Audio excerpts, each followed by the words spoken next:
Welcome back to the Tulsa World Sports Extra Show. I'm your host, Juwan Lee, joined by sports columnist Barry Trammell.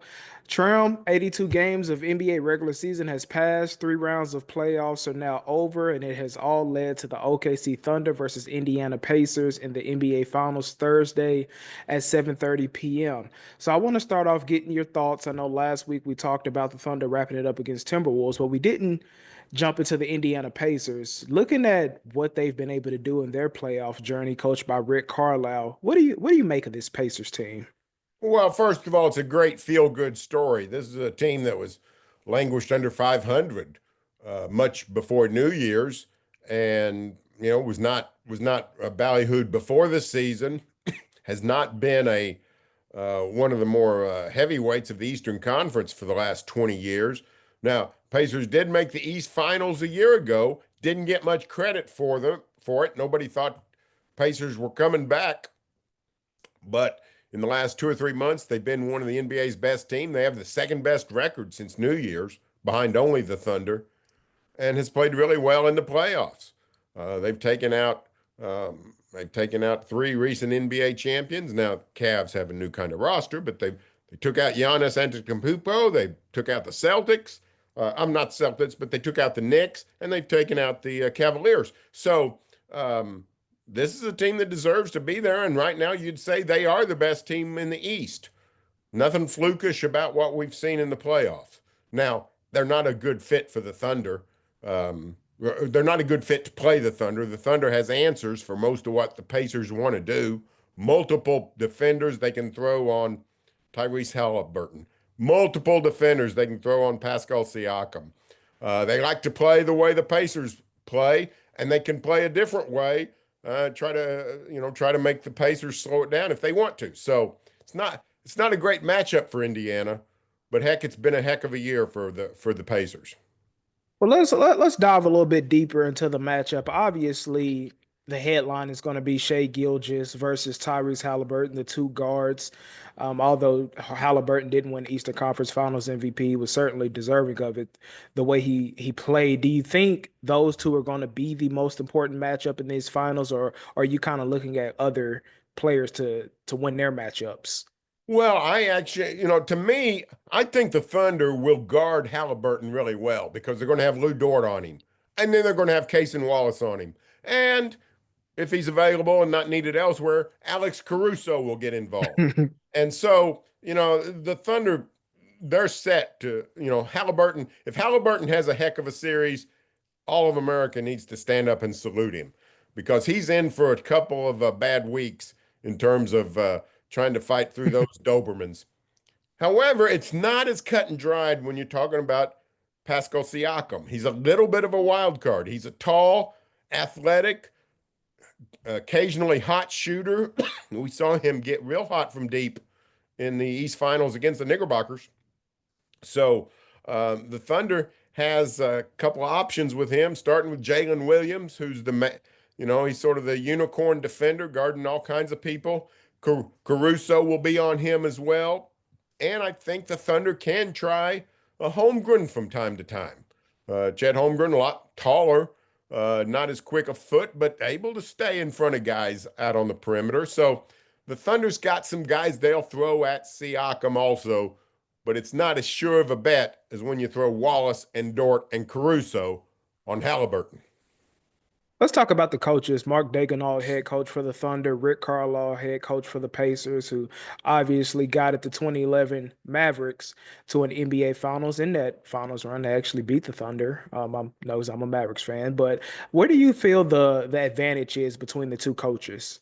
Well, I mean, Carlisle is a wonderful coach. He's been doing it forever. Um, the Detroit, Indiana, Dallas, back to Indiana. Just an excellent coach, and he will have all kinds of tricks. I mean, he pulled out a zone against the Thunder 14 years ago in the West Finals, and really sort of uh, put a little bit of a hex on the Thunder momentum. He'll have some things ready, but Daigneault's been a wonderful coach too. Um, he's not afraid to try things. He's not afraid to go deep into his bench. We saw all of a sudden Jalen Williams is playing in the Denver series, guarding Nikola Jokic. Who saw that coming?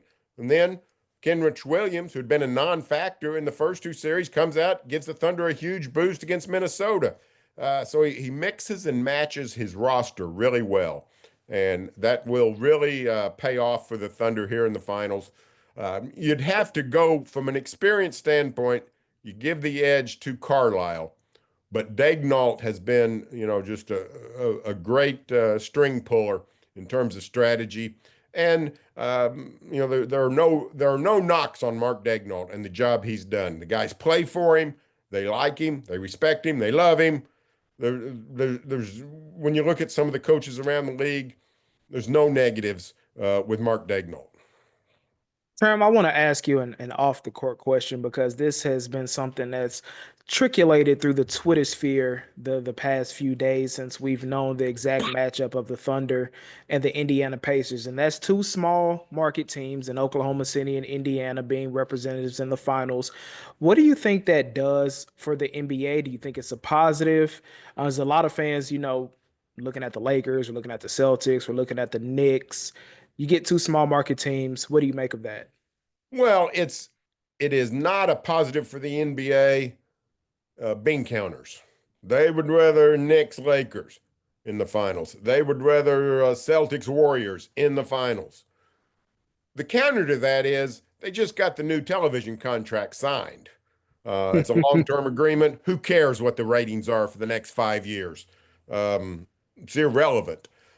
For the people in San Antonio or Orlando or Salt Lake City or Portland or Milwaukee or any of the places where it's harder to generate the masses of amounts of cash needed to keep your roster humming and flowing, this is manna from heaven. This is a sign that small markets can compete. This is driving down NFL Boulevard, where the Jets are not better than the Packers just because of their address, where the Rams are not automatically better than who we got? The Jaguars. If Jacksonville's not winning in the NFL, you know what? That's not a geographic problem. That's a management problem. So the NBA historically, their small markets historically have been pretty competitive, but it's been tough to get to and stay on the mountaintop. The Spurs, the ultimate counter to that, the exception.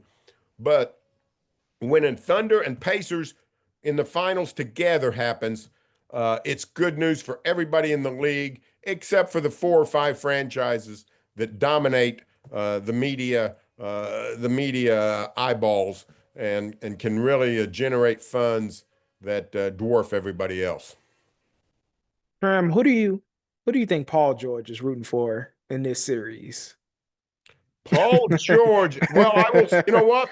Here's the thing. I don't know, and if he wants to, if he was for the Pacers, I think that's fine. That was the original team. He spent the most time there.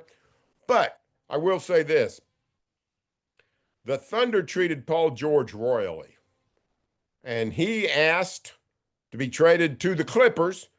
And what the Thunder do? They traded him to the Clippers. It's one thing to be asked to be traded. It's another to say, hey, I want to be traded to this particular team. And the Thunder did it. So he should have no qualms about his time with the Thunder. He was really good for the Thunder. He played well. He gave it his all. And I salute Paul George and his time in OKC, 2 seasons. But the Thunder treated him well, and he got what he wanted. Probably would have been better off lining his boat with a better run organization, I would say. But superstars don't really think in those terms. But clearly, these are 2 teams, 2 franchises that were hugely blessed by trading Paul George. The Thunder, everybody knows about. They get Shai Gilgeous-Alexander outright. They get 5 first-round draft picks, one of which is Jalen Williams, the Santa Clara J-Dub. hard to find a better trade for one franchise than that in NBA history. But the Pacers, when they traded Paul George to the Thunder, that worked out great as well. They get back Victor Oladipo and Domantas Sabonis. And 3, 4 years later, they trade Sabonis to Sacramento for Tyrese Halliburton. Halliburton is now the leader of a team that's been to the East Finals one year and now the NBA Finals the next year.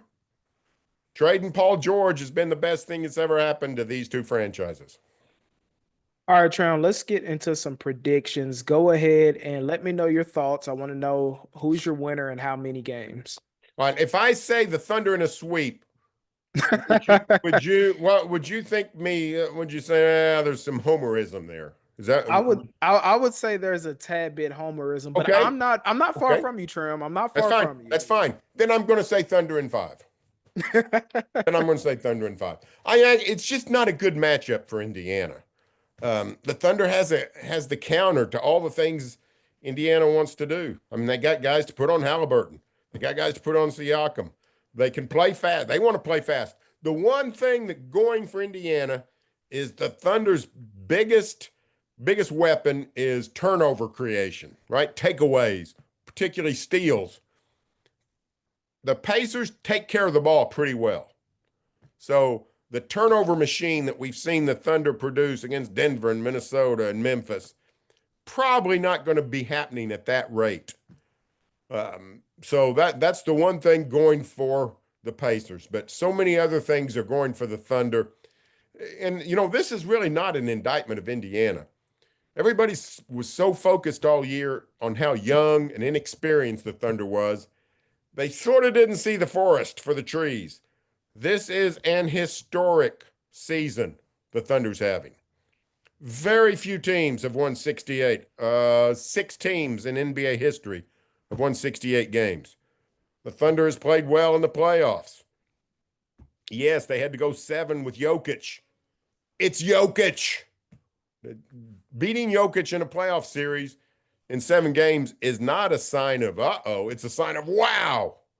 So when you say the Thunder are going to win this game in 4 or 5, win this series in 4 or 5 games, it's not an indictment of Indiana.